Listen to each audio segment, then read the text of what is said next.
Já estamos ao vivo, nego. Ai, Ô, ai. Glória! Aí sim, nego. Como é que você tá, Janzinho? Com a graça de Deus, vamos bem, vamos rompendo, um dia por vez. Não precisa mais que isso, né? E esses Estados Unidos aí, é bom mesmo, já? Rapaz, bem lembrado. Eu vou criar uma série, não sei se eu começo ela essa semana. Ah, Porque como eu estou em contagem regressiva para voltar para o Brasil, né? Então eu tenho sim. certeza que tem muita gente que tem curiosidade, como é que é morar aqui. Então eu Ah, quero contar as experiências da minha vida, os desafios que eu passei ao vir para cá, como sim. é a vida aqui e o que as pessoas esperam de uma vida nos Estados Unidos, que pretende vir, né, se aventurar aqui para aqui alguma vez, possa Uhum. ter as suas dúvidas dirimidas, né? Mas aqui hoje aqui, por exemplo, a Flórida é o Brasil dos Estados Unidos. Aqui é o local preferido dos brasileiros porque o clima é muito parelho com o do Brasil, né? Aqui não neva, aqui na Flórida não neva. E Ah, quando é? aqui não. E quando faz frio aqui, o frio dá uma sensação térmica aí de -1, -2, quando tá muito frio mesmo, né? Então, não chega a ser nada absurdo da nossa realidade no Brasil. Você morou no Paraná, ali na região sul do Brasil é mais frio, né? Eu Sim. morei, eu morei em Ponta Porã, em Mato Grosso do Sul, que fica ali já mais próximo ali da região do Paraná ali, e fronteira com o Paraguai, e ali faz bastante frio. Ali dá aquela serração, quando tá bastante frio, dá serração, né? Você não consegue ver do outro lado da rua. Então, às Sim. vezes acontece isso aqui. Então é a mesma coisa. Só que o calor daqui também é, como se diz, o calor é ensurdecedor, meu irmão. Você tá Meu doido? Deus. Sério, né? Que coisa, né? Para você ver. Quando eu cheguei aqui, eu fui trabalhar de bermuda, né? Que é muito quente. Falei, agora eu vou pôr as canelas para fora aqui. Queimou as minhas canelas, de arder mesmo. E eu sou. Você vê que eu não sou branquinho, né? Eu não sou branquinho.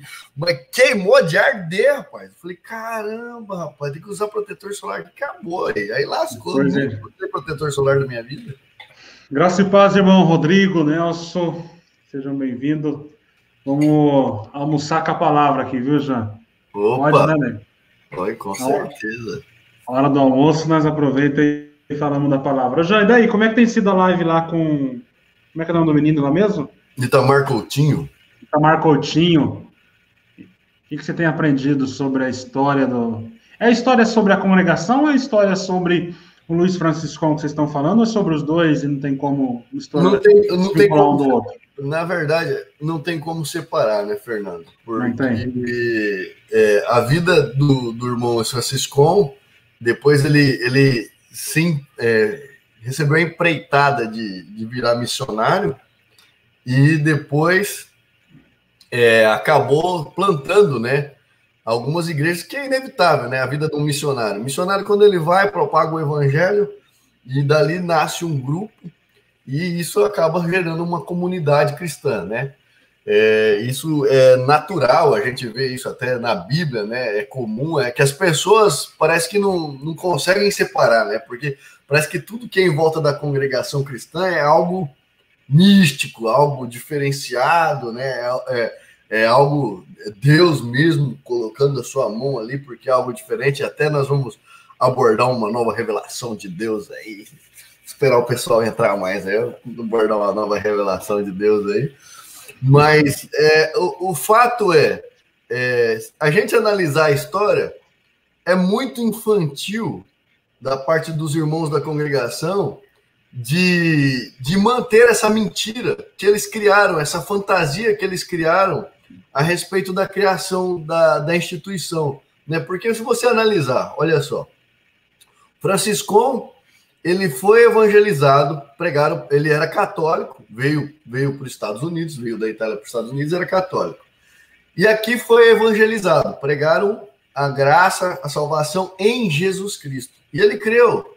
E ele até considera, né, nos relatos pessoais dele, que até foi publicado, ele se dá por novo nascimento o fato dele ter crido e compreendido o evangelho. Que a gente vê isso, né? Na Sagrada Escritura, nem foi pelo batismo. Ele tinha batizado. Deixa eu pegar até aqui. eu tenho as datas aqui, ele tinha batizado por aspersão, né? Que era o batismo católico. A revelação nova aí, já. Deus me mostrou agora que o Fernando é santo Deus agora. Tem a promessa, né, Fernando? Tem a promessa. Tem. Primeiro tem que ser cooperador de jovens, né? Claro, o irmão tem que... O irmão, tá meio fora da guia aí. Cooperador de jovens, cooperador, e depois... Começar do começo, né? Peraí, deixa eu pegar aqui para você ver a data, tá? O irmão Itamar mandou aqui para mim, até para mim ter registrado.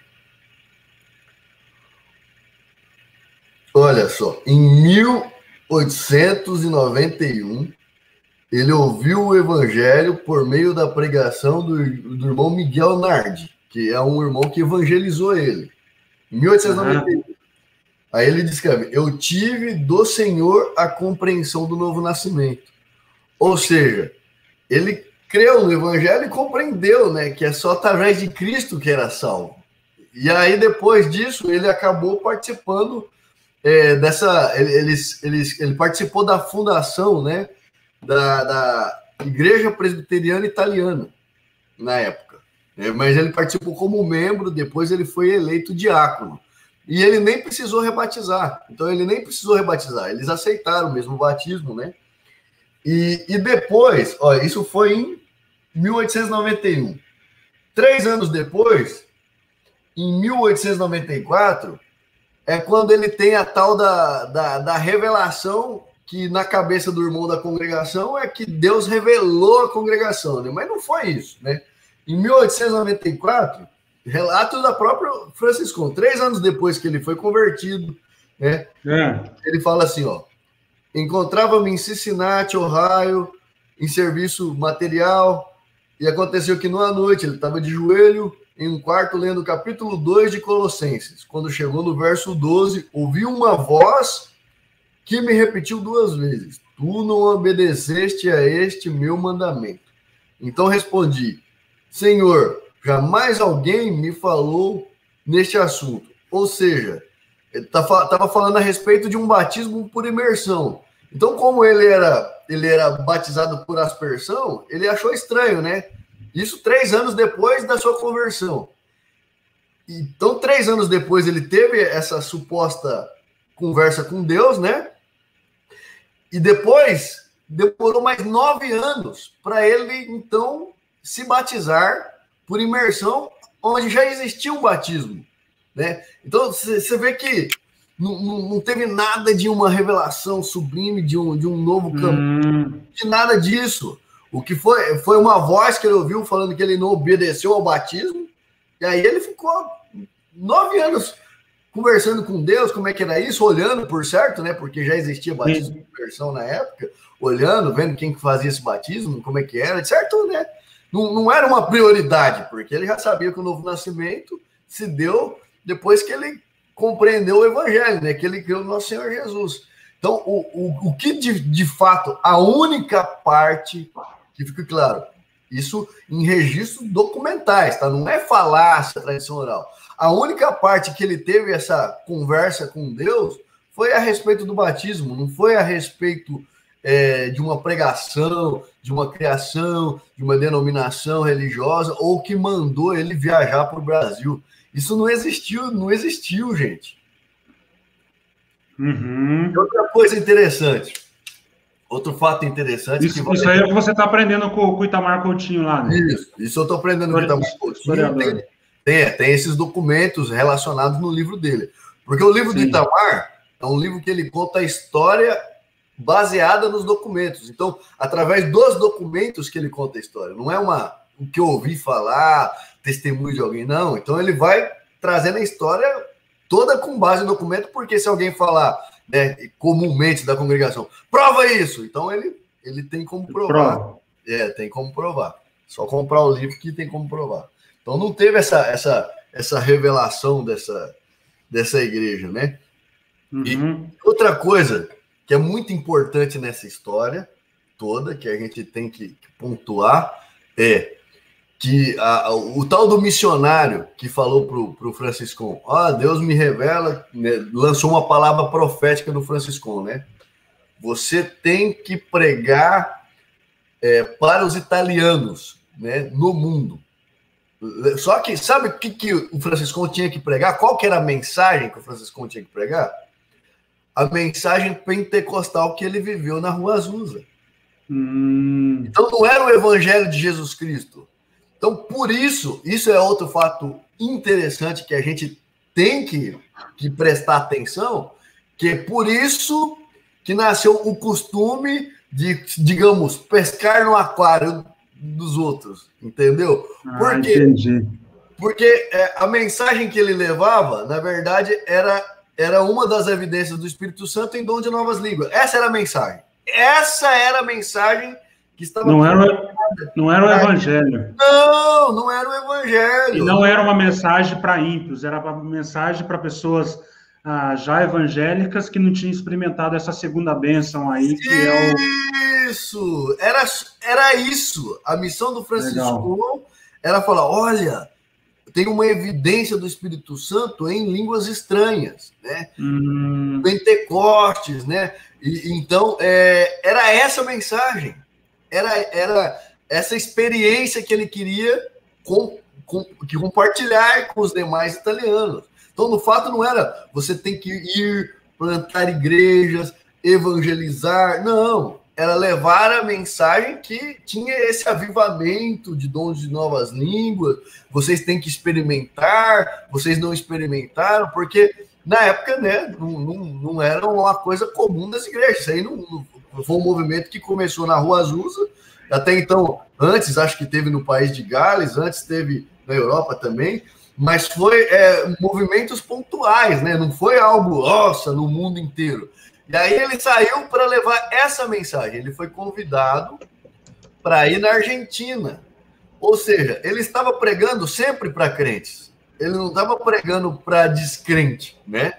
Ele estava levando essa questão, olha, nós podemos experimentar as línguas, a evidência de novas línguas, de línguas estranhas. Então era isso. Então por isso que você vê, ele foi para a Argentina, claro, ele tinha ali essa questão dele orar e várias curas a partir da oração, né, do dom que ele tinha.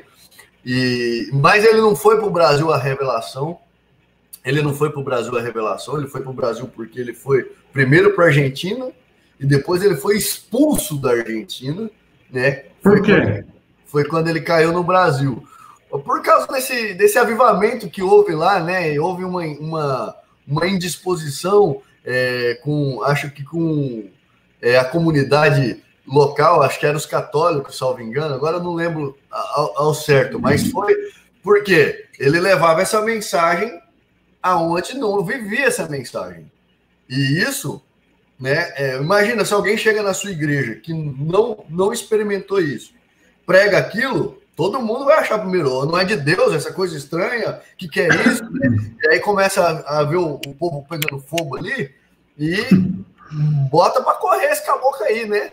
Então foi mais ou menos isso que aconteceu. E aí ele foi, então, deportado para o Brasil, digamos assim.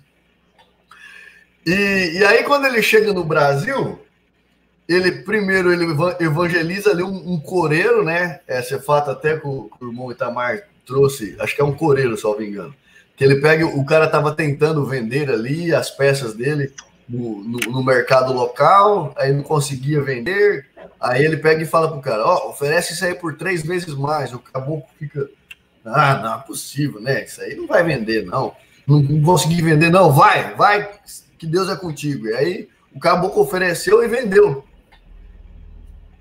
Se eu creio no dom de língua, eu creio. Eu creio, irmão André, eu creio. Creio. Isso é terrível. Já é pentecostal. Aí eu sou de Jesus, eu sou como é que eu vejo os meninos falar na internet? Eu sou o cão caramelo, né? Um pouco calvinista e um creio no continuismo. E aí ele foi evangelizar essa família desse coreiro no Paraná e depois ele volta para o Brasil. Então, quando ele volta, e depois ele volta para São Paulo. E quando ele volta para São Paulo, que ele faz? Aonde tem evangélico? Olha só, aonde tem evangélico, para ele levar a mensagem do dom, né, de novas línguas, da mensagem pentecostal. Então, lembrando, ele não está evangelizando ninguém, ele está levando a mensagem. Por isso que ele entra na igreja, salvo engano, foi na igreja presbiteriana, salvo engano, e aí ele tenta pregar a mensagem, só que ele é expulso dessa igreja, né, quando ele vê que essa mensagem torta aí dentro da igreja lá, na hora que ele teve a oportunidade de entregar essa mensagem aí. Então veja que ele não está pregando o evangelho de Jesus Cristo, e o intuito dele também não era plantar igreja. O intuito do Franciscon, a missão dele não era plantar igrejas. A missão do Franciscon, em princípio, era pregar esta mensagem pentecostal. É isso que tem que ficar claro. Ele não saiu para abrir nenhuma igreja. Ele não saiu para plantar nenhuma igreja, tampouco para lançar o evangelho de Jesus Cristo, embora, claro, que em ocasiões, né, eram necessários, ele pregava o evangelho. Mas ele veio para trazer essa mensagem pentecostal, porque foi a palavra profética que mandou ele anunciar a mensagem pentecostal para os italianos. O que era a mensagem? Línguas estranhas. Então, o que era mais fácil? Entrar em uma igreja que não cria nesses dons para poder falar dos dons de novas línguas. Então, aí no primeiro momento ele também foi expulso dessa igreja. Aí depois o pastor que tinha expulsado ele dessa igreja no Brasil também ficou ali, né, dormiu mal, nossa, por que eu fiz isso? Sentiu que deveria chamar ele de novo, aí chamou ele pregou a mensagem lá, aí pegou fogo a igreja, né? E aí eles foram expulsos, porque o prédio tinha um outro dono, né? Eles foram expulsos, levou órgão, levou banco, saiu com a igreja com tudo, até o pastor que chamou o Franciscão saiu fora também. Aí que surgiu a primeira Assembleia Cristã. Surgiu com base nas pessoas que queriam experimentar esse dom, entendeu? Nossa, João, João, então o primeiro culto aí que ele atendeu na presbiteriana deu um bafafá danado. Deu ruim. Mas por quê? Não entendi muito bem. Ué, por quê? Porque a mensagem era estranha, né? Para a realidade presbiteriana, para a realidade calvinista, né? Essa questão de línguas estranhas aí não pega bem, isso aí... Ah, mas por que saiu com cadeira, com tudo? Como é que é isso aí? Você estava dormindo nessa parte aí, rapaz. Para de ler os comentários aí, ó. Presta atenção na live. Primeiro ele foi e tentou pregar a mensagem. E o pastor não quis... Não, isso eu entendi. Ele não dormiu, aí tá. Aí ele voltou e pregou a mensagem e deu certo, deu liga, né? Só que aí o dono do prédio não quis aquele movimento lá. E aí o caboclo que estava ali, o pastor, saíram com a mobília, com tudo. Foi aí que nasceu depois, né, a primeira dissidência. Por isso que saiu da presbiteriana o grupo que gostou de experimentar essa experiência pentecostal. Aí eles saíram e a partir daí foi que nasceu a Assembleia Cristã, saindo da presbiteriana de novo, né? Porque nos Estados Unidos aconteceu a mesma coisa, né? Porque nos Estados Unidos ele participava da presbiteriana, e da qual ele participou da fundação, né? Mas por causa do batismo, aqui nos Estados Unidos ele saiu por causa do batismo. Então, essa questão de rebatizar, batismo por imersão, não foi aceito, por isso que ele se desligou aqui nos Estados Unidos. E aí no Brasil foi por causa dos dons. Então ele foi numa igreja pregar só a respeito dos dons, e aí essa igreja inteira saiu, deixou a comunidade presbiteriana. E aí surgiu a primeira comunidade que ficou sem nome um tempo, né? Comunidade dos Irmãos reunidos em nome do Senhor, né? E a Assembleia Cristã, e depois veio a virar a Congregação Cristã.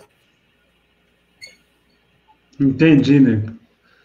Então é legal a live com o menino lá, com o Itamar, né, João? O que você tem visto de tudo, assim? O que você tem aprendido assim como um CCB que você era? Te enganaram, né? Meu irmão, acho que já tem um número razoável aí, né? De membro na live. Então já dá para nós trazer a revelação divina aqui, né? Então vamos lá. Vamos trazer a revelação divina aqui. Eu creio que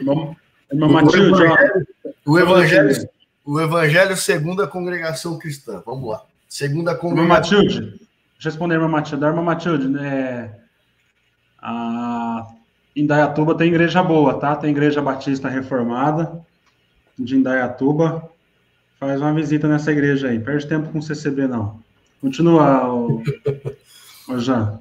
Bom, vamos lá. Você me corrige aí, tá? Me corrige aí que eu vou tentar construir uma timeline da aliança de Deus para com o homem, né? Então, no princípio... Ixi, lá vem um aliancista. Oh, meu Deus do céu. Aí, no princípio... Vou ter que aguentar um pentecostal aliancista ainda. Vai lá, Me ajuda para nós ajudar os irmãos aí. Para nós ajudar os irmãos. Me ajuda aí. Então, no princípio, Deus criou o céu e a terra, depois fez o homem e a mulher. O homem e a mulher caiu em pecado, né? Certo. Ali, quando Adão e Eva caem em pecado, o nosso Deus já anuncia o evangelho ali, né? Em Gênesis 3:15. Né? Por inimizade entre tu e a mulher, então já fala que vai vir o Messias ali, né? O filho, a semente da mulher, já anuncia o evangelho ali. Depois disso, o povo entra em rebeldia, tal, aí manda Noé anunciar ali o arrependimento, que não é aceito, então Deus acaba com tudo, né? E através de Noé faz uma renovação da humanidade. Aí, depois de Noé, vem Abraão. Aí depois que vem Abraão, né, vem Isaac, Jacó, e aí vem essas 12 tribos que Deus fez uma promessa para a descendência de Abraão que daria a eles a terra prometida, certo? Sim. Aí deu a terra prometida para eles. Porque Deus fez aliança. Deus prometeu para Abraão que da sua descendência sairia o povo escolhido, o povo de Deus. Aí chegou na terra prometida, continuou a iniquidade, né, operando. Parece até que Deus é burro e errou, né? Nossa, Deus tentou lá, fez o Adão de tropeçou. Nossa, Deus é muito incapaz, né? O caboclo não consegue nem ver o dia de amanhã, né? E aí, Deus tenta de novo com Noé e não deu certo, mandou o dilúvio, acabou com tudo, vou resetar esse negócio aqui. Tenta de novo, dá uma terra prometida e o povo é rebelde, faz outros deuses, idolatria, não tem salvação, né? Então, vou ter que mandar meu filho lá no madeiro da cruz. Aí, então, veio o nosso Senhor Jesus, né? Meu Senhor Jesus, que é Deus, desce através do seu filho e faz, então, um pacto eterno. Me corrija, né? Se eu estiver errado.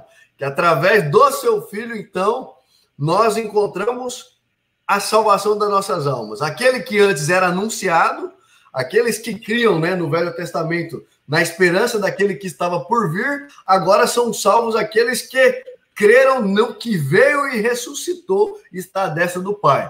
Certo? Certo. Só que não deu certo. Não deu certo porque o sacrifício de Jesus não foi o suficiente. A humanidade novamente caiu em transgressão. E aí, isso segundo quem? Peraí, me ajuda aí. Isso segundo quem? Não, é o evangelho da congregação. É o evangelho da congregação. Ah, o evangelho da CCB. Então, o homem caiu em transgressão. A mensagem de Jesus Cristo não foi o suficiente. Essa mensagem morreu. O sacrifício de Jesus não foi o suficiente. E aí, então, Deus olhou para a humanidade, que estava todo mundo perdido em iniquidade, não tinha mais jeito. O que eu posso fazer agora? Se o meu filho já morreu e não resolveu o problema. Então, Deus revelou ao irmão Luiz Franciscon para que ele pudesse sair dos Estados Unidos aqui e ir para o Brasil, e lá ele ia plantar a obra dele, a nova aliança para a salvação da humanidade. Então, Deus revela para o irmão Luiz Franciscon que ele vai fazer uma aliança e vai sim salvar a humanidade. Que embora o sacrifício de Jesus não tenha sido suficiente, então Deus faz um novo pacto com o homem através do irmão Luiz Franciscon, e o irmão Luiz Franciscon vai no Brasil e anuncia a obra de Deus e planta a congregação cristã. Então, a partir de 1910, que é a data que eles pegam, então, a partir de 1910, Deus restabelece um novo concerto com a humanidade e através da congregação cristã, todo mundo que crer no evangelho da graça da congregação cristã e for batizado na congregação cristã, então não está mais morto. Não está mais morto desde que permaneça na congregação cristã, nessa aliança que Deus fez com a humanidade para salvar o homem, tendo em vista que o plano de salvação em Cristo foi falho. Então, houve necessidade. O homem transgrediu. Então, Deus teve misericórdia do homem e, em 1910, fez essa aliança, que agora é uma aliança eterna. Caramba, Jean, que rolo soterológico esse, hein? Gostou? Nossa, isso aí tem o nome, né? Restauracionismo, né? Existe ali um movimento ali no tempo dos apóstolos, né? Que Deus derrama os dons e tal. Esses dons cessam, eles ficam ali desde os primeiros séculos até 1910 sem aparecer, desde até 1900 mais ou menos, e esses dons são restaurados para a igreja do tempo do fim, né? E a CCB faz parte aí da... A CCB, ela não é continuista, ela é restauracionista. Ela acredita que Deus está usando ela para restaurar aquilo que acabou depois da igreja do primeiro século. O incrível, até eu desafio os irmãos, né? Eu desafio os irmãos que escrevam, porque é isso que a congregação acredita, tá, meus irmãos? Então eu quero que vocês escrevam no papel o plano de salvação da humanidade e incluem a congregação e a revelação do irmão Luiz Franciscon, porque vocês têm que incluir, tá?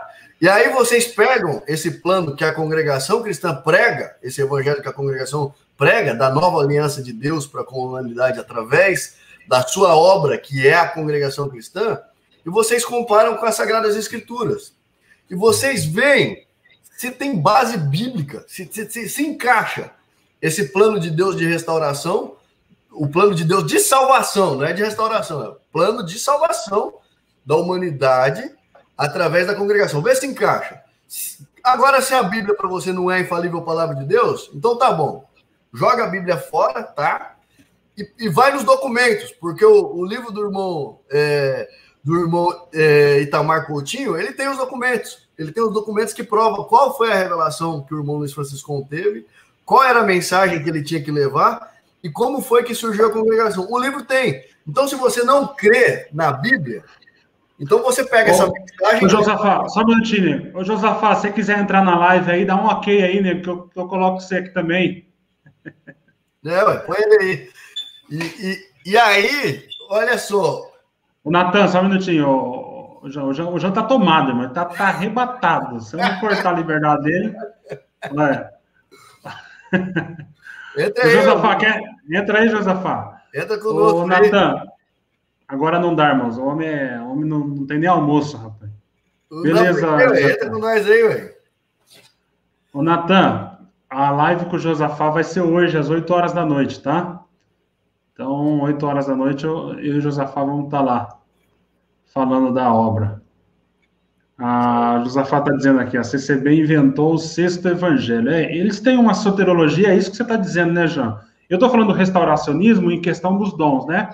Mas você está falando de salvação. Eles têm uma nova proposta de salvação, né, Jean? Sim. É um sexto evangelho aí.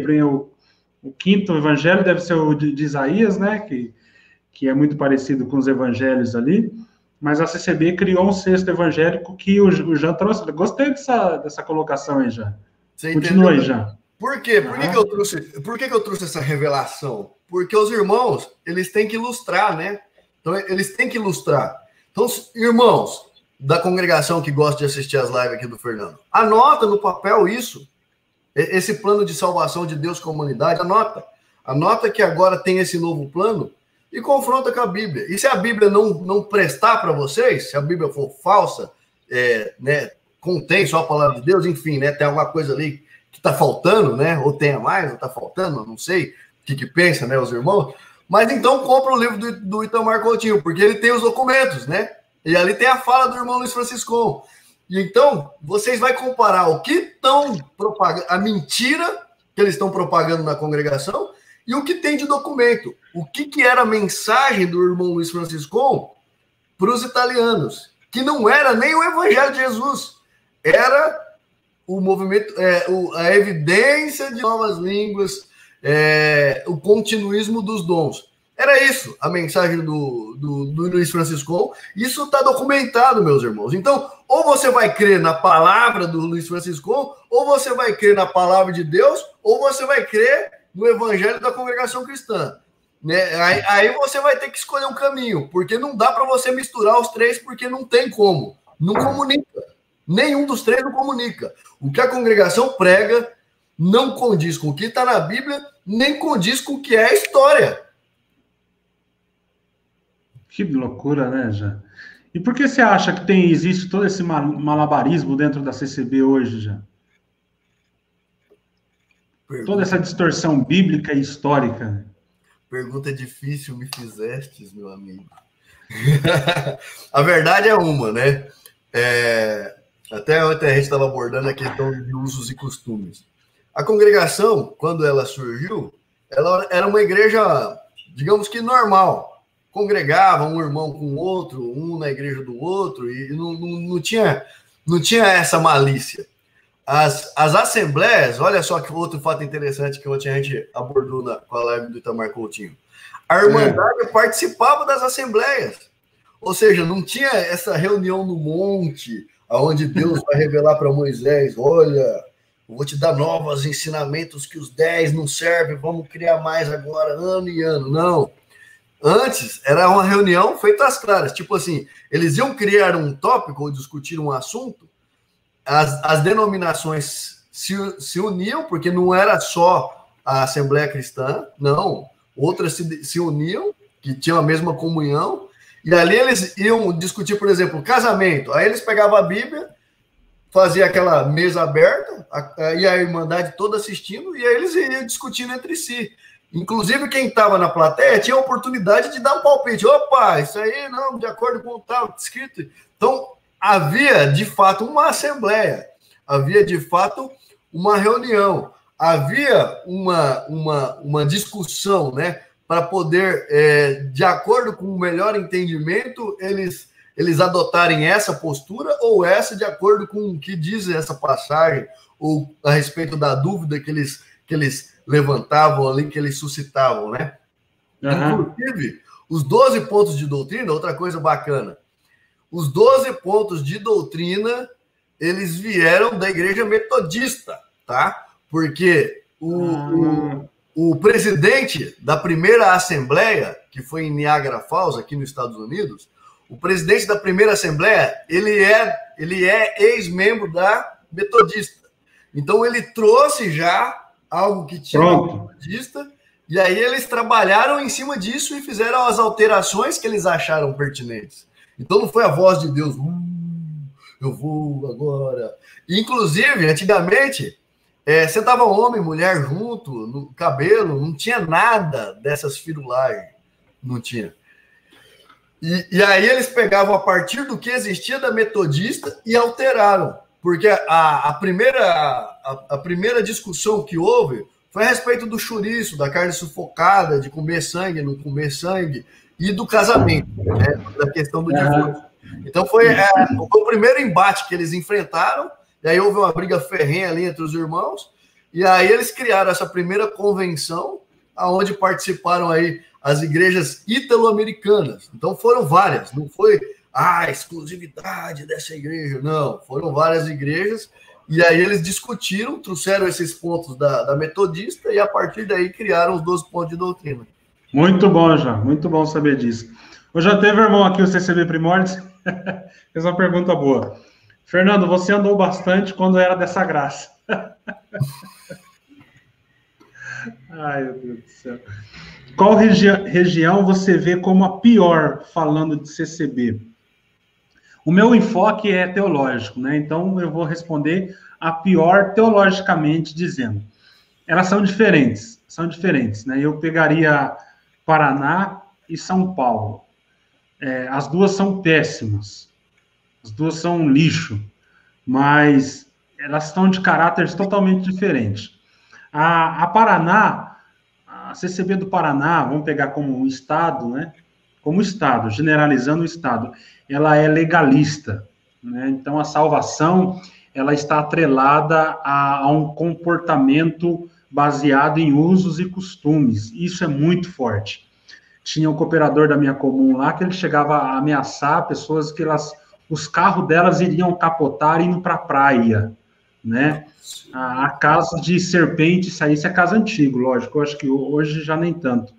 A serpente saindo de trás da televisão e comendo comida na panela, em casa de crente que tinha televisão, as coisas malucas assim, claro que nem tudo é tão maluco assim, mas parte desse viés legalista. A salvação ela é adquirida na observância de doutrinas e mandamentos humanos, que o apóstolo Paulo vai dizer em Colossenses 2:20, que não vale, que não presta para absolutamente nada para aqueles que creram em Cristo, morreram e ressuscitaram com Cristo, essas ordens não valem nada. Então, o Paraná é um lixo, é uma questão legalista. São Paulo é o pentecostalismo, o neopentecostalismo, as maiores loucuras que eu vi na minha vida, de revelações, visão e todo tipo de maluquice, vem de São Paulo, culto. Eu fui em culto. Ô, Jean, você tá vivo aí, nego? Você tá paralisado. Tô vendo. Tô arrebatado. Eu tô de zóia aqui nos comentários. Pode seguir. Então, São Paulo não é legalista como o Paraná, mas, por outra mão, você vai ver ali uma maluquice de neopentecostalismo, de profecias. Cara, eu vi coisas malucas tanto em culto quanto em roda de oração. Então não tem qual é pior, né? Tudo leva para o inferno, tanto o legalismo quanto esse misticismo aí de São Paulo. Mas eu diria que Paraná e São Paulo ele representa a CCB como um todo. O estado que não tem uma ideologia do Paraná tem a ideologia de São Paulo. Então, São Paulo e Paraná divide bem a CCB. A Bahia, partes da Bahia é totalmente Paraná, você vai regiões ali como Barreira, Luiz Eduardo Magalhães, é totalmente Paraná, né? Totalmente legalista. Aí você sobe para o norte da Bahia, como Salvador, aquela cidade vizinha de Salvador ali, alguém lembra? Feira de Santana.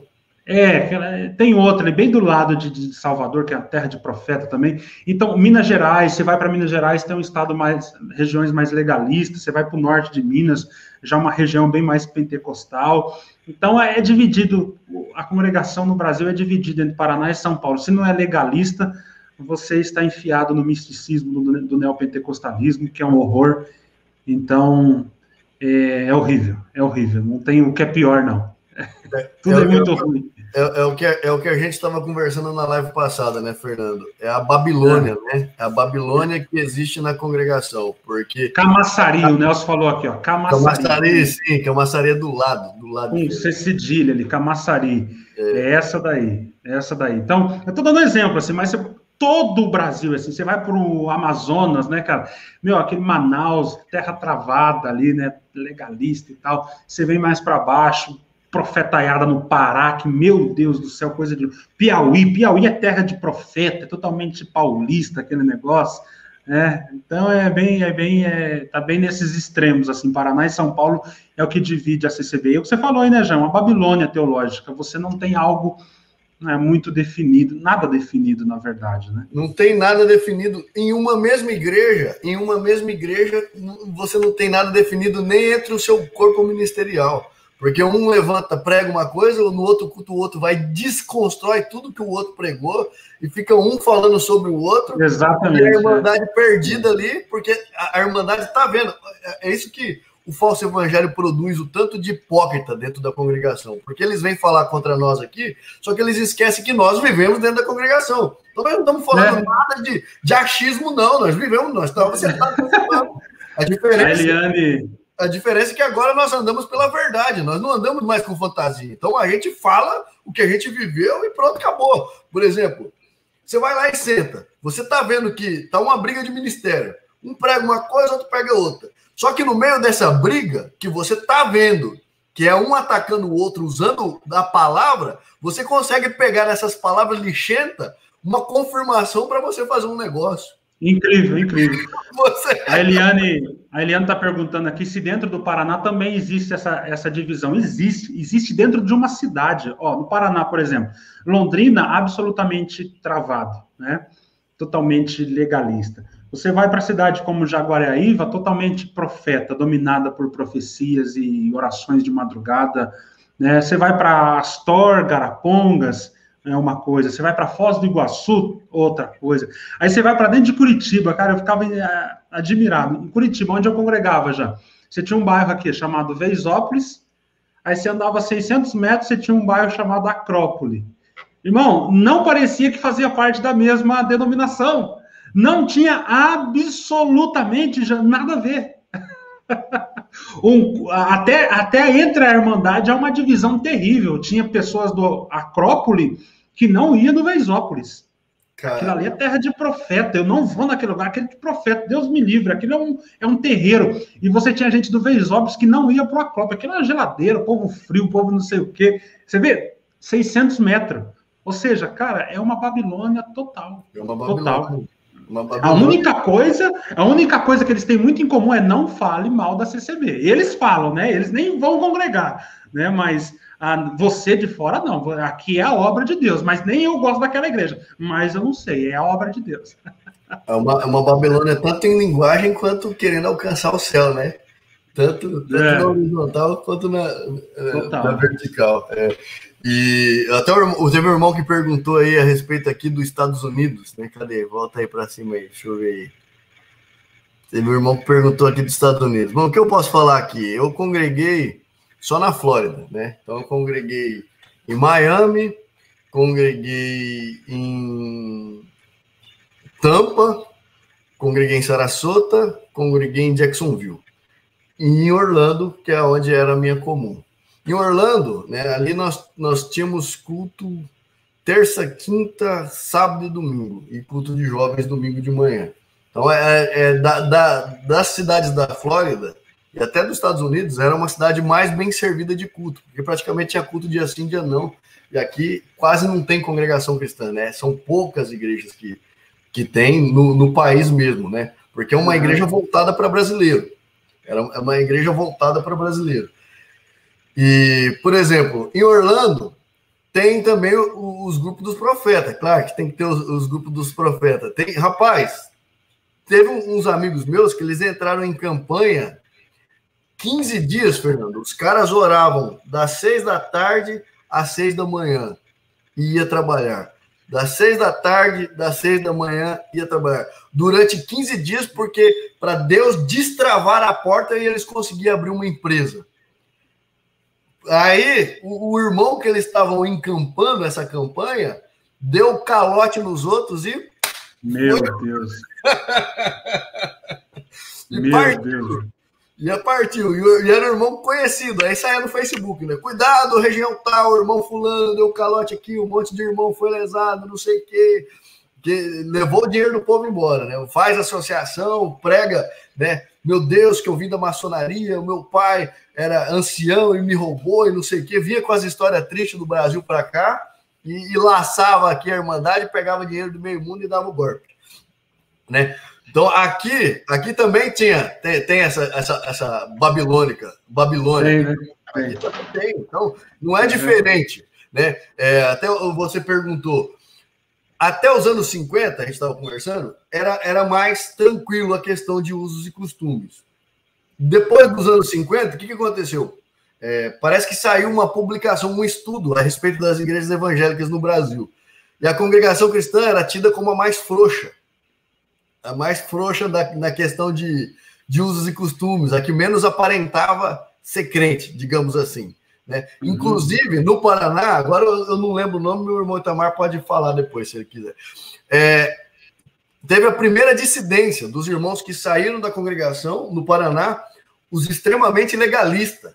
Eles, extremamente legalistas, criaram uma dissidência só porque eles queriam ser mais rígidos com relação à questão de usos e costumes, que a gente vê que tem, né, essa história, é histórico essa questão do Paraná e de São Paulo, por causa justamente que o Francisco desceu em São Paulo, foi para o Paraná, e depois ele voltou para São Paulo. Mas o que acontece? O irmão Itamar explicou qual que é o principal foco do crescimento da congregação nessas duas regiões.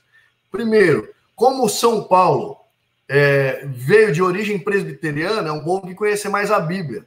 Então, por isso que ele dominou mais do que o Paraná, porque já o presbiteriano estuda a Bíblia, né? E já no Paraná, ele evangelizou pessoas humildes, do campo, pessoas com pouco entendimento, né? Então, por isso que São Paulo rapidamente virou a sede e tomou conta, e engoliu o Paraná. Então, tem a ver com essa questão do entendimento bíblico, né? Só que aí eles começaram a aplicar isso para o mal, né? Infelizmente. Sim, sim. O Rick está fazendo a pergunta se existe muita perseguição ao ministério que prega o evangelho. O Rick, não existe muita perseguição ao ministério que prega o evangelho, porque não existe o ministério que prega o evangelho. Então, você não vai ver muita perseguição. Essas supostas pessoas que dizem que são do ministério da congregação e pregam o evangelho, conversa fiada. É um evangelho totalmente... Eu acredito que tem pessoas instruídas dentro da CCB, né? Eu acredito que tem pessoas do ministério dentro da CCB bem intencionada, mas eles são totalmente manipulados pela força do sistema e eles não lutam contra um sistema. Eles estão totalmente de baixo. Eu vou te dar um exemplo. Essas aberrações que o Marsola, Salvador e a Companhia Limitada pregou nos últimos cultos. Quem desses pregadores do evangelho levantou contra esses camaradas? Presta atenção, já imagina que você é um cooperador que defende a verdade do evangelho, certo? Você. Aí o Marsola pregando para a tua irmandade no culto online, que você é o pastor, você é o responsável pelo aquele grupo de irmãos ali, seja 500, 600, 100, 200. O Marsola fala uma aberração, como ele falou a vida inteira nesses cultos online. Você, como homem de Deus, Jean, biblicamente, você pode aceitar esse herege falando essas bobagens para a tua irmandade e você ficar quieto? É claro que não. Obviamente que não. Mas por que esses pregadores do evangelho da CCB estão tudo calado?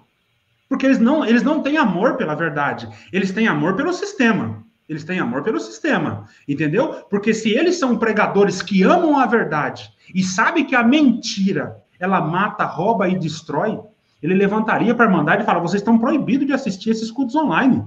Isso é um show de mentira e de heresias e de erros teológicos. O que o Marsola pregou é mentira. Isso está contra essa parte das escrituras, está contra isso, está contra aquilo. Isso não condiz com isso e com isso, com aquilo. Mas esses supostos pregadores do evangelho da CCB que estão no ministério não são perseguidos. Por que não são perseguidos? Porque sequer ele se levanta contra o sistema corrupto na qual eles estão inseridos. Então eu tenho visto muita perseguição contra os pregadores da verdade do evangelho dentro da congregação? Não tenho visto. Por quê? Porque eu não tenho visto esses pregadores. Aonde estão esses pregadores? Não tem. Cadê esse povo? Não tem. Não, Fernando, eu concordo com você, é verdade, a Bíblia diz isso, diz aquilo. Tá. Defender a tua verdade, defender a verdade dentro da tua casa, isso aí não traz problema nenhum, meu caro. Agora sai pra rua, prega o evangelho pro teu povo e diz que isso que o Marsola está pregando é mentira. Isso é o papel de um cristão. Apóstolo Paulo, quando viu Pedro falar algo que não convinha, que não condizia, Pedro mostrou um pequeno desvio, apóstolo Paulo falou, eu vou te repreender na cara porque você é repreensível. Isso que você está fazendo está contra tudo que nós decidimos lá em Atos 15, Atos 16. Na frente de todo mundo, na frente de todo mundo. Você está desfazendo. Se eu deixar isso impune, o povo vai achar que a salvação também é pelas obras, que é necessário guardar a lei, e você está agindo errado, Pedro. E por isso, eu vou te repreender na frente de todo mundo. Paulo repreende Pedro. E Pedro, irmão, Pedro andou com Jesus. Pedro é aquele camarada que Jesus falou, eu sou a pedra e sobre essa pedra eu edifico a minha igreja, eu dou para você a chave. Pedro, se for olhar pelo olhar católico, ele é, né, o cara, o primeiro papa. Lógico que não é, mas ele era um cara de respeito, sim, na comunidade, na comunidade primitiva da igreja. Apóstolo Paulo repreende ele. Essa é a postura de um homem de Deus. Se o Jean falar abobrinha aqui na minha live, eu com todo amor eu vou falar, Jean, isso que você está dizendo é mentira, irmão, isso é heresia. Porque a mentira destrói. Você entende? Agora, você vê um Marsola, um Salvador, os grandes pregando aberrações sobre Deus, sobre a fé, sobre o cristianismo, sobre o evangelho. E cadê esses defensores do evangelho? O meu cooperador é o defensor do evangelho. Cadê ele? tudo calado. Eles são defensor da CCB. Eles são amantes de si mesmos. Não tem nada de pregador, de defensor da verdade. Não tem. Estão tudo calado, estão tudo quieto e batendo palma para esses hereges. Ei, Fernando, só para responder a pergunta aqui do Giliotti aqui, ele perguntou se quem visitar o parque da Disney vai para o inferno. Aqui funciona assim, meu irmão, as pessoas vêm para o parque da Disney, e aí se der tempo vai dar uma congregadinha lá para falar que foi, né? Aí chega lá, só para testemunhar no Brasil, só para testemunhar no Brasil. Vou pegar a salvação dos Estados Unidos e chegar e levar, né? Aí chega lá, peço perdão, irmandade, sair corrido, não deu tempo de trazer terno, infelizmente, eu sou músico, mas o instrumento não dava para me trazer na bagagem, e nós estamos de férias, quer dizer, tá há 20 dias nos Estados Unidos, aí congregou o último dia lá e tchau. O CCB Primórdio aqui disse algo real. As pessoas que lutam pela verdade dentro da congregação a todo custo, eles estão saindo da congregação. É óbvio que estão saindo. Eu tenho vários irmãos aqui, eu tenho, só em Londrina ali, tem 3 irmãos do ministério que saíram fora por causa do evangelho. Esses camaradas, sim. Porque aí, quando você dá a cara a tapa e você fala lá, na cara do ancião, como o Jamilson, por exemplo, cooperador de jovem, falou isso que o ancião falou para ele: não, irmão, vocês têm que pregar alegria para a mocidade. Não prega a doutrina. A doutrina não é com vocês. Tem que pregar alegria. Alegria é profecias, promessa. E o Jamilson refutou ele na cara. Meu irmão, as portas para ele se fechou. O Joel de Palmeira das Missões, o irmão João, cooperador de Cambé Central, o Felipe da Fani em Curitiba. Cara, eu vou trazer o Felipe da Fani qualquer hora dessa na live. O que os anciães do portão falou para ele ali numa mesa redonda é coisa absurda. Ali, eu sempre falei para o Felipe, esses camaradas são inimigos do evangelho, mas o camarada, ele quer negociar, entendeu? Já ele quer sobreviver dentro do sistema, acreditar que existe uma melhora, achar um lugar, uma terra firme para ele pisar e se apoiar e tentar se reerguer. Eu falei, irmão, eles são inimigos da cruz de Cristo. E o Felipe ficava meio assim, muito forte falar isso. Nessa reunião que ele participou com os anciães, a portas fechadas, o que esses camaradas falou com ele, ele quase desmaiou. Ele falou, a situação é bem pior do que eu imagino. A corrupção é muito mais profunda do que eu pensava nas minhas imaginações aqui. Fernando, a verdade seja dita. A pessoa que hoje diz que conheceu o evangelho e permanece na congregação, ele permanece na congregação por idolatria. Claro.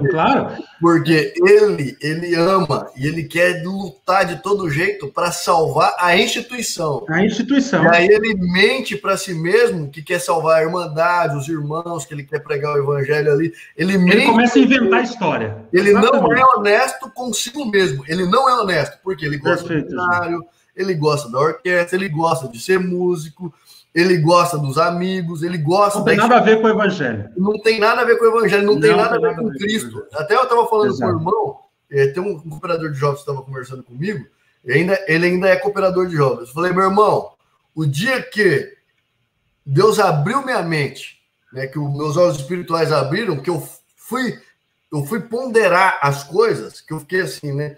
Nossa, minha liberdade foi devolvida, né? Coisa que gente se suicidou para ter, eu tenho. Eu sou músico de novo, estou no meio da orquestra, minha família está lá. Eu fiquei pensando nisso, né? Vou pregar o evangelho ali, e aí veio aquela mensagem de acho que Paulo, né? A minha graça te basta? A minha graça te basta? Tipo, Jesus perguntou para mim assim, eu não sou o suficiente? Caraca, meu irmão, eu caí chorando. Eu falei, o quê?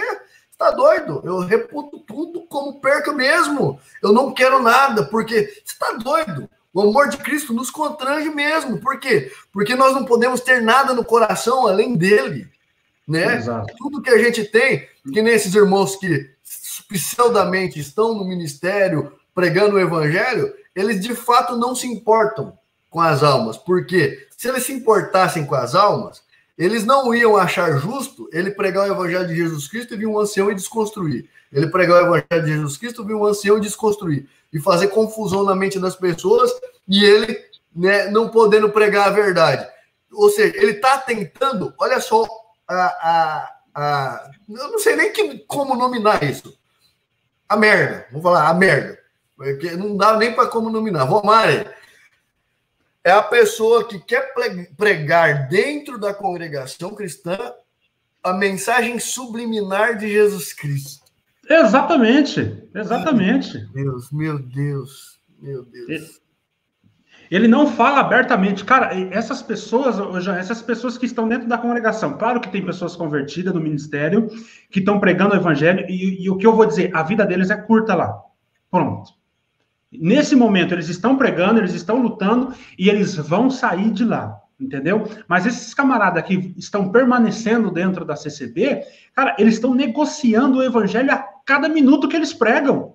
A cada minuto que eles estão dentro desse sistema caído, que é a CCB, eles estão negociando o evangelho. Cara, eu tinha um amigo que conhece o evangelho do ministério, daqui a pouco subia, ele era o cooperador, aí subia lá a visita, o cooperador de fora que estava visitando, pregava um monte de asneira, desfazia tudo que ele tinha falado ao longo dos cultos que ele atendeu, mas o camarada era respeitado, era um cooperador mais antigo que estava visitando ele. O que ele fazia?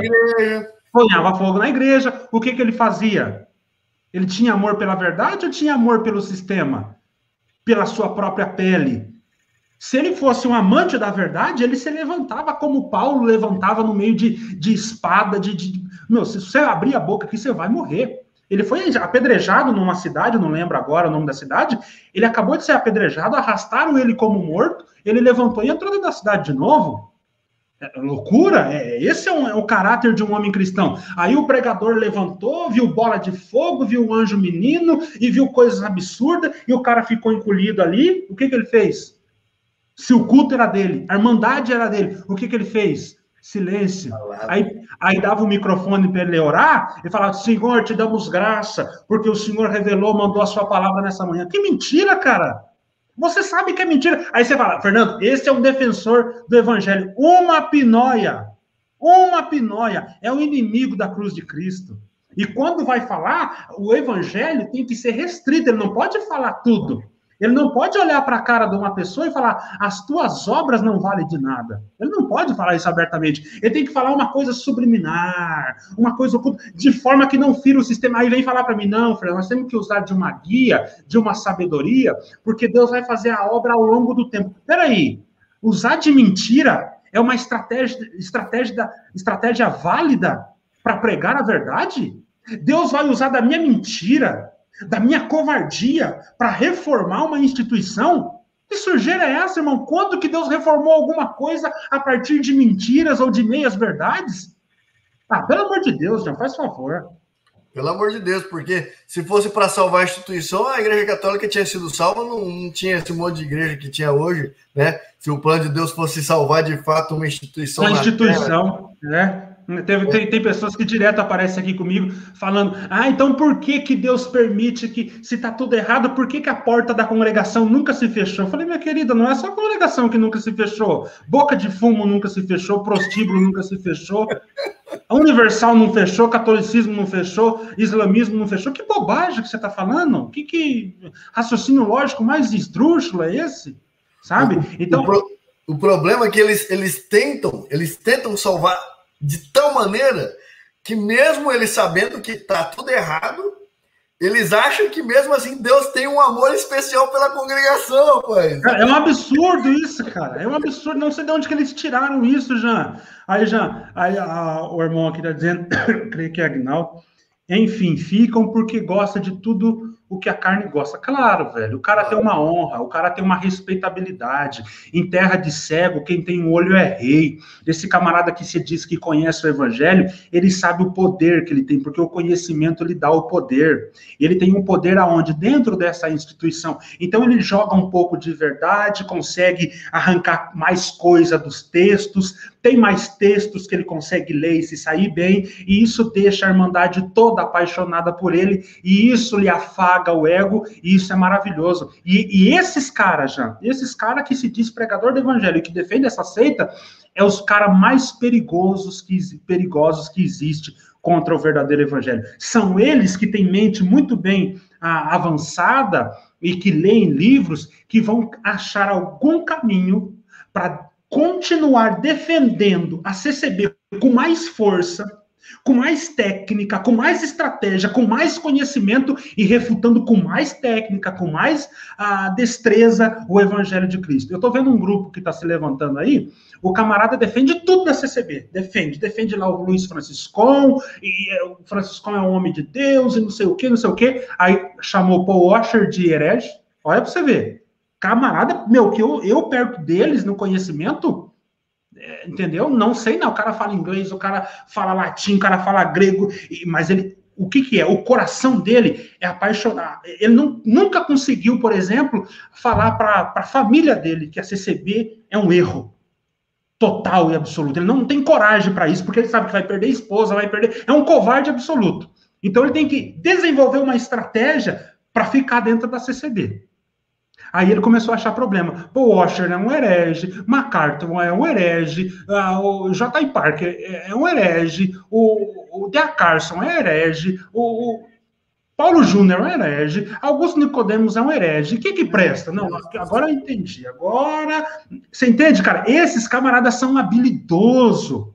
E aí, ele criou um Franciscão místico, né? Aí ele criou um Franciscão. Não condiz com a realidade. Foi um homem de Deus. Esse foi um homem de Deus. Esse foi um cara que viveu as experiências. Mas assim, então ele começa a atacar aqui. Agora vamos achar os problemas dos reformadores, dos reformados, no problema na teologia, e eu não tenho dúvida que há problemas. Agora, peraí, você é da congregação cristã? Você está defendendo isso aqui? Ah, meu, para. Vamos parar a nossa conversa. A congregação é assim, né? Primeiro, ela está acima de tudo. Aí, quando você mostra os defeitos, aí que ela vai se nivelar. Ó, estou mostrando para você que a congregação não tem nada de especial. Aí, o que ele faz? Ele quer destruir mais as outras para poder ele continuar por cima. Tipo. Exatamente. Descobri que a congregação não é essa. Então, mas aqui tem muito defeito, não sei o quê. Isso, perfeito, cara. Perfeito.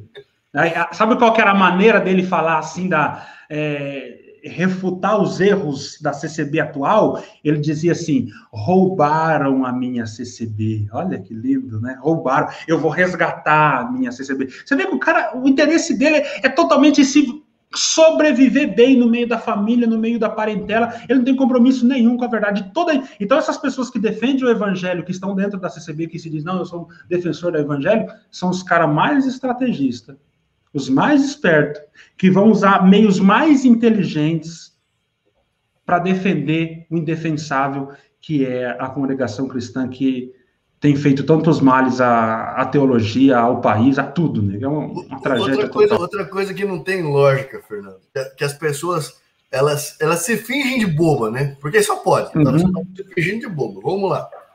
O Franciscon, ele trabalhava na obra missionária Assembleia Cristã. A Assembleia Cristã existe até os dias de hoje. Tem na Argentina, está sendo plantada de novo no Brasil, tá? Esses amantes de Franciscon, digamos assim, os amantes da origem da congregação, por que eles não vão para a Assembleia Cristã? Eles se desligam, em vez deles irem, por exemplo, para a Assembleia Cristã, não, eles querem ir para a dissidência da congregação, ou seja, eles querem ir para a dissidência do erro. A congregação cristã é uma dissidência, né? E aí tem dissidências da dissidência. Então, se o cara tá falando assim, não, eu quero a origem, então tem que ir para a Assembleia Cristã, meu irmão. A origem é a Assembleia Cristã, a origem não é a congregação cristã, nunca foi a origem de nada. Então, se o cara quer ir para a origem, ele tem que procurar uma Assembleia Cristã. Agora, o cara não, ele quer lutar para salvar algo que já é adulterado na essência, porque a congregação cristã adulterou o que era a Assembleia Cristã. Então, por exemplo, quando as pessoas querem pensar, mas o Franciscon que plantou... O Franciscon, ele era uma pessoa assim, ó, ele dava palpite nas reuniões, ele vinha nas reuniões, dava palpite, os irmãos do Brasil não aceitavam. Então, como que posso falar, por exemplo, que o Franciscon era o pai da congregação, se ele não tinha domínio sobre a congregação? E nunca teve. Ele nunca teve domínio sobre a congregação. Ele nunca teve essa cobertura sobre a congregação. Tanto é que ele se manteve em uma igreja local. A igreja dele é uma igreja local, que tem comunhão com outras igrejas, mas é uma igreja local. Não tem esse domínio sobre outras igrejas que as pessoas mistificam. Então, quando o Franciscon, por exemplo, ia no Brasil, na época que ele ainda participava das reuniões, Ele dava palpite, mas não era aceito. Então, como é que as pessoas querem criar um mito que nunca foi? Ele nunca foi o criador da congregação. Porque se ele fosse o criador, ele falava, vai ser do jeito que eu quero. Mas isso nunca existiu, minha gente. Pelo visto, já, ele só se tornou agora uma imagem para publicidade ainda mais da congregação. Ele é só um mocinho. É porque, né? Ele é a revelação, né? Ele é o que cria a revelação, né? A aliança de Deus. Então, é porque ele cria esse link. Mas ele nunca foi. Exato. Ele nunca foi isso que eles colocam, que eles imaginam, que eles criam, que eles fantasiam. Ele nunca foi. Tanto ele é usado, então, né, Jean? É mentira. Por isso que eu falo. Não tem como, irmãos, vocês ficarem na congregação cristã, porque a base da congregação não é Jesus Cristo. Se não tem o evangelho, não tem Jesus Cristo. E o que diz a Sagrada Escritura? Que não pode ter outro fundamento que não seja Cristo, não é, Fernando? Só que a congregação é o fundamento. Ela é o fundamento a partir da aliança que Deus fez com ela. E aí eles colocam na conta do Franciscão. Através de uma revelação do Franciscão, Deus fez uma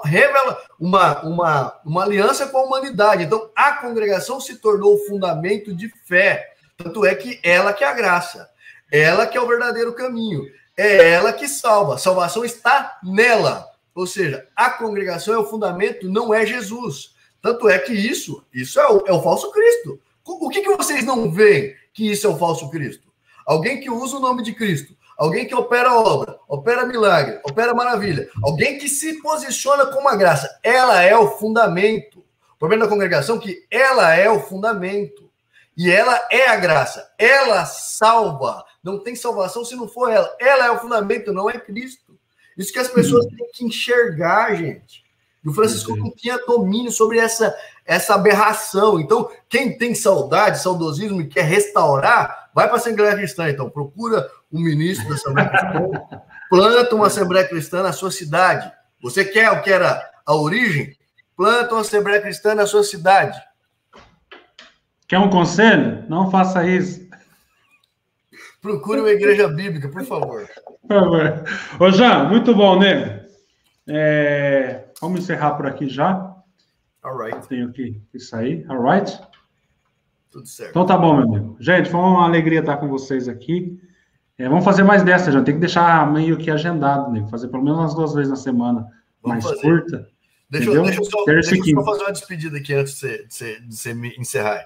Pessoal, eu abri uma campanha, tá? É extremamente importante que vocês tenham consciência das pessoas que se desligaram da congregação, que sofreram traumas por causa desse falso evangelho, tá? Eu estou direcionando essa mensagem para as pessoas que sofreram traumas por causa desse evangelho. Nós sabemos que o falso evangelho já ceifou muitas vidas. Muitas almas se suicidaram porque não encontravam mais a salvação em Jesus Cristo. Nunca encontrou. Na verdade, a congregação ela se entrou no meio. Ela entrou no meio entre você e Deus e Jesus Cristo. Então, essas pessoas suicidaram e perderam a sua vida. Então, para que esse sacrifício não seja inútil, eu faço um pedido aos entes queridos que perderam seus familiares de alguma forma, vítima desse falso ensino da congregação. Por favor, envie o seu depoimento para mim no e-mail, tá? Meu e-mail aqui, janmedeiros@live.com. Tá? Eu preciso do depoimento, do testemunho de vocês que perderam entes queridos ou vocês que, de alguma forma, estão passando distúrbios psicológicos, danos severos que essa falsa doutrina, que esse falso ensino trouxe para a vida de vocês. Por favor, me enviem esse testemunho. É extremamente importante que nós possamos unir forças. Vocês têm que ter noção, vocês que se desligaram de forma traumática, vocês têm que mostrar esses frutos que a congregação produziu. Porque quando a congregação vem numa palavra, no momento da palavra, e fala assim, quem sair daqui vai para as drogas, quem sair daqui vai para o álcool, quem sair daqui vai para a sarjeta, só vai para a sarjeta, para a droga, para o álcool, porque foi um falso ensino, é fruto dela, é responsabilidade totalmente da congregação cristã. Essas pessoas que hoje, quando você chega com o evangelho de Jesus Cristo, as pessoas não veem Cristo, elas rejeitam Cristo. Por quê? Porque na cabeça dela eu joguei a chance da congregação fora. Quem salva é a congregação, não é Cristo. Para vocês verem o prejuízo que a congregação... Então, quando a congregação fala, se vocês deixarem essa graça, vocês vão para a calçada, vocês vão virar drogados, é fruto do falso evangelho. Então, nós precisamos de vocês, vítimas do fruto desse falso evangelho, porque uma igreja saudável e verdadeira de Jesus Cristo é o hospital da alma. Jesus deixava 99 ovelhas no deserto para ir atrás da que desgarrou. Por quê? Se eu fosse dono de ovelhas, mesmo se a minha ovelha tivesse sido picada de cobra, eu ia fazer de tudo para salvar, porque é caro, uma ovelha é caro. Imagina uma ovelha paga a preço de sangue, Fernando. Você acha que Jesus ia desistir dessa ovelha? Você acha que Jesus ia deixar ela caída lá? Nunca, jamais. Isso é fruto de um falso evangelho. Então, por favor, envie o e-mail para mim, tá? Quem quiser, assista o vídeo no meu canal, no YouTube, tá aqui. E compartilhe nas suas redes sociais. Nós precisamos desse testemunho, é muito importante para nós. Deus abençoe, Fernando. Obrigado. Falou, meu querido. Um abraço, gente. Tenha uma boa tarde aí. Vamos trabalhar. Até. Até. Os sinais estão se cumprindo e a cada dia estão mais claros.